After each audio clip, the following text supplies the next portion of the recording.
বাংলাদেশের রাজনীতিতে হস্তক্ষেপ করে সরাসরি ইন্ডিয়ার তত্ত্বাবধানে আওয়ামী লীগ বাংলাদেশে ফ্যাসিবাদ প্রতিষ্ঠা করছে।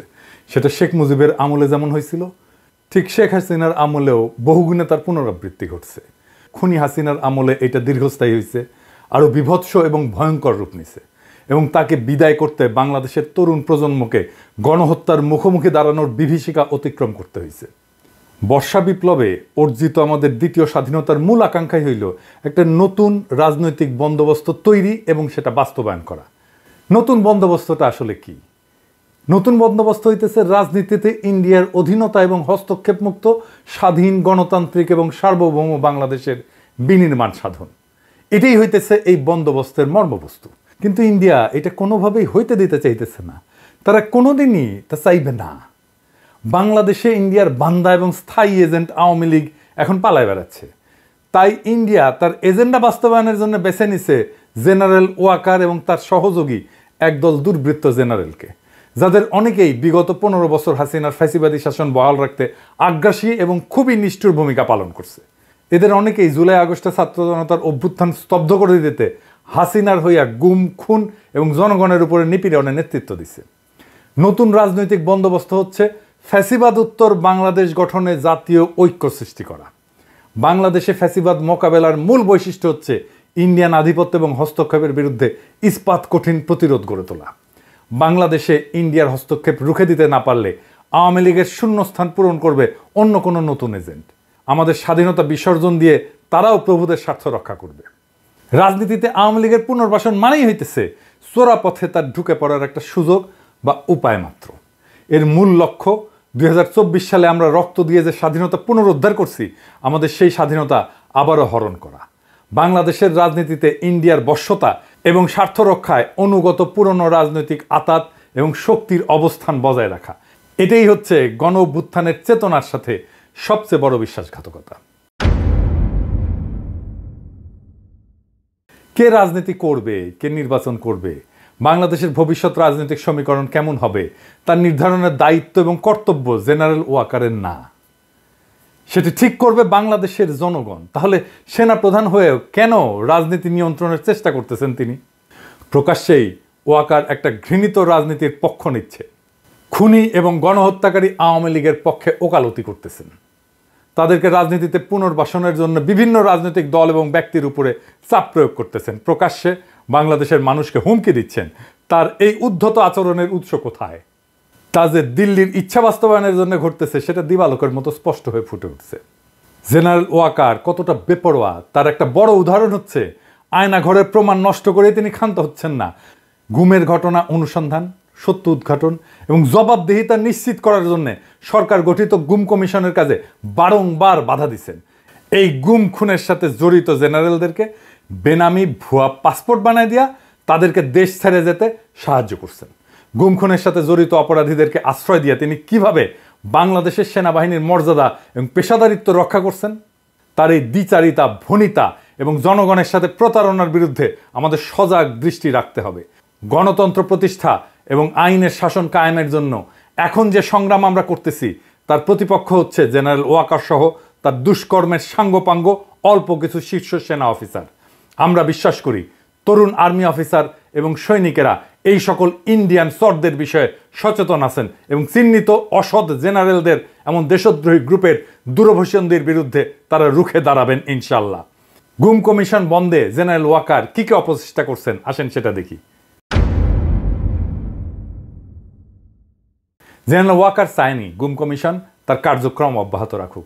সে কমিশনের গঠন এবং মেয়াদ বৃদ্ধিতে বারে বারে বাধা দিছে। এখন চাইতেছে আগামী জুন মাসের পরে আর কোনোভাবে যেন এই কমিশন কার্যক্রম চালায় যেতে না পারে।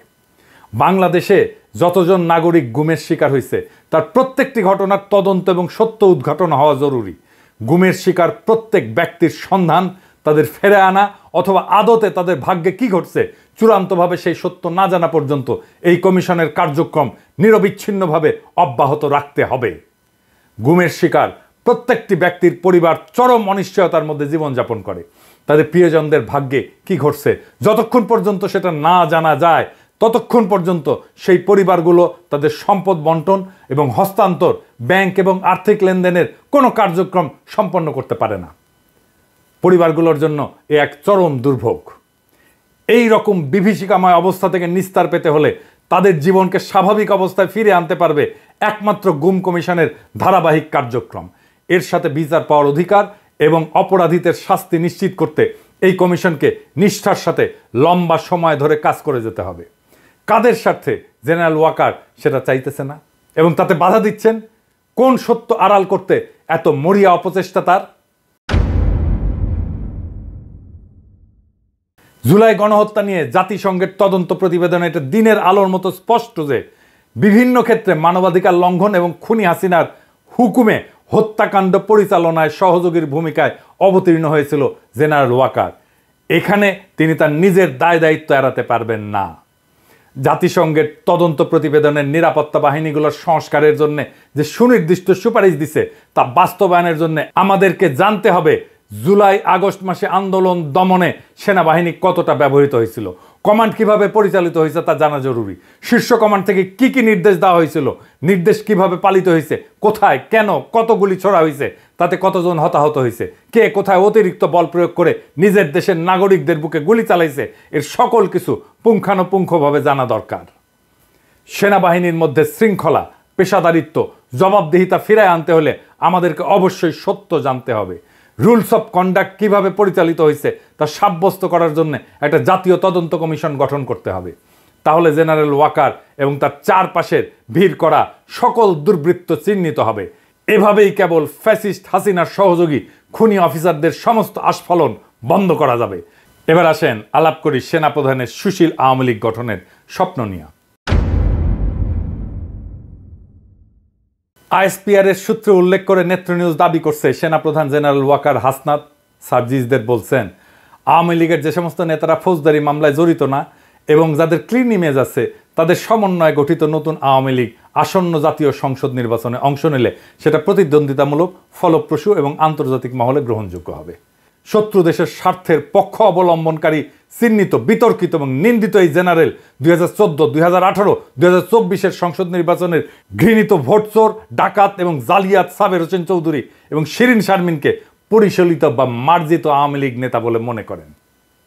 নাগরিকদের সাংবিধানিক অধিকার অর্থাৎ ভোট দেওয়ার স্বাধীনতা যেই লোকগুলো হরণ করে ভুয়া এমপি হয়েছিল তাদের নাম প্রস্তাব করা হচ্ছে।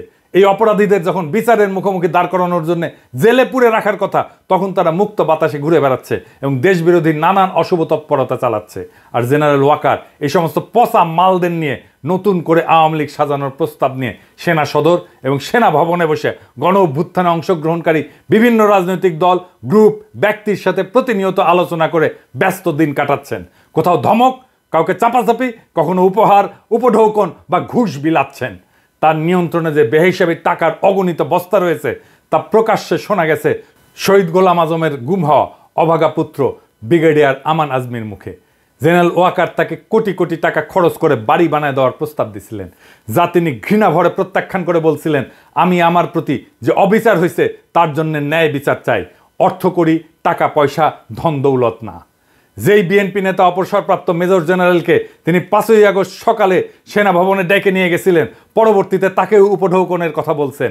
জেনারেল ওয়াকার আসন্ন সংসদ নির্বাচনে অংশগ্রহণের জন্য তার যাবতীয় খরচ যোগাবেন বলে অঙ্গীকার করছেন। কোথায় থেকে? এই টাকার উৎস কোথায়? এতে কিন্তু খুবই কাজ হয়েছে। সাবেক ওই সেনা কর্মকর্তা সেই লোভেই বিএনপিকে দ্রুত নির্বাচনে টেনে আনার জন্য অহর্নিশ প্রাণপণ খেটে যাচ্ছেন। অর্থকরীর বিশাল এক ভান্ডার যে জেনারেল ওয়াকারের কুক্ষিগত হয়েছে তা ক্রমশ স্পষ্ট রূপ পরিগ্রহ করতেছে। সামাজিক মাধ্যমে আওয়ামী ফ্যাসিবাদ বিরোধী সংগ্রামে আমাদের যে সহযোগী, যে সমস্ত বন্ধুরা এখন আস্তে ধীরে বাংলাদেশের খুনি লুটেরা এবং জঘন্য মাত্রার অপরাধী কুখ্যাত জেনারেলদের পক্ষ অবলম্বন করে নানান কল্পকাহিনী ও রহস্যময় গাল গল্প ভরা এপিসোড রচনা, প্রকাশ এবং সম্প্রচার করে দিবারাত্রি অবিচল ব্যস্ত দিন কাটাইতেছেন, তাদের সেই অঙ্গীকারই প্রমাণ করতেছে যে কি পরিমাণে অর্থকরী ওয়াকার সাহেব বিলাইতেছেন। আর একটা বিষয় খোলাসা হচ্ছে যে জেনারেল ওয়াকারের মনে রাজনীতি করার ভীষণ এক শখ জাগ্রত হয়েছে। তা না হলে সেনা প্রধান হইয়া প্রকাশ্যের রাজনৈতিক বক্তব্য দিচ্ছেন কেন? কেনই বা তিনি নতুন প্রজন্মের তরুণদের ডেকে রাজনৈতিক আড্ডা বসাচ্ছেন? কোন অমৃতের সন্ধানে তিনি বিভিন্ন রাজনৈতিক দলের নেতাদের সাথে রাষ্ট্র, সরকার সংক্রান্ত রাজনৈতিক বিষয়াদি নিয়ে বৈঠক জুড়ছেন? শেখ পরিবারের সদস্যদের মতো তার মধ্যে ধমক দিয়ে কথা বলার একটা বদ অভ্যাস প্রকাশ পাচ্ছে। আমি আপনাদের সতর্ক করে দিচ্ছি, পরে বলবেন যে আমি সতর্ক করিনি। আমি আপনাদের সতর্ক করে দিচ্ছি, আপনারা যদি নিজেদের মধ্যে ভেদাভেদ ভুলে একসাথে কাজ না করতে পারেন, নিজেরা যদি কাদা ছোড়াছুড়ি করেন, মারামারি কাটাকাটি করেন, এই দেশ এবং জাতির স্বাধীনতা সার্বভৌমত্ব বিপন্ন হবে। আমি আজকে বলে দিলাম, নাইলে আপনারা বলবেন যে আমি আপনাদের সতর্ক করিনি। আমি সতর্ক করে দিচ্ছি আপনাদের।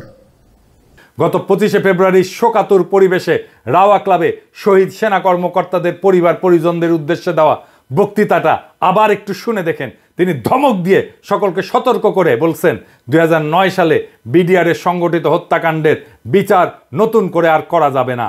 শুনে দেখেন কি অসহিষ্ণু, ক্ষুব্ধ এবং রাগান্বিত ছিল তার কণ্ঠস্বর।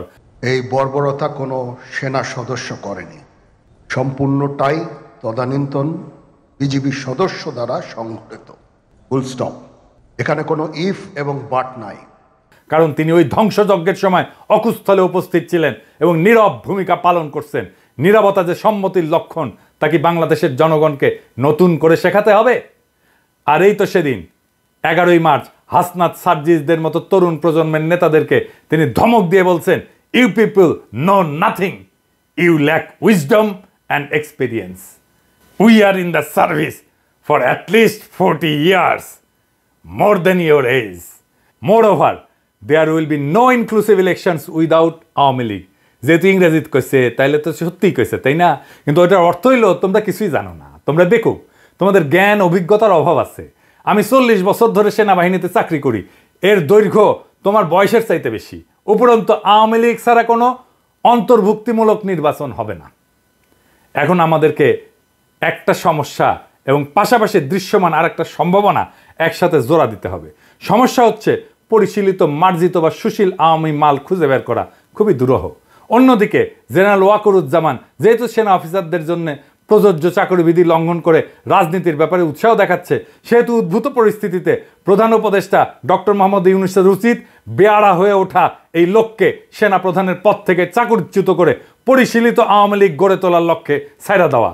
এই মালটার বড় সুবিধা হচ্ছে তিনি শেখ পরিবারের সদস্য, তাই রূপান্তরিত আওয়ামী লীগের আহ্বায়ক হিসেবে বা সভাপতি হিসেবে তাকে খুনি শেখ হাসিনা সহ সকল ফ্যাসিস্ট দুর্বৃত্তরাই মাইনা নেবে এবং তার বিশ্বাস অনুযায়ী আসন্ন জাতীয় সংসদ নির্বাচনে তিনি নৌকা মার্কা নিয়ে সারা দেশে 30 থেকে 40% মানুষের সমর্থন পেয়া শতাধিক আসন দখল কইরা বিরোধী দলের নেতা হিসেবে জাতীয় সংসদে আসন গাইরা বসতে পারবেন, যা মন্ত্রী পদমর্যাদা সম্পন্ন।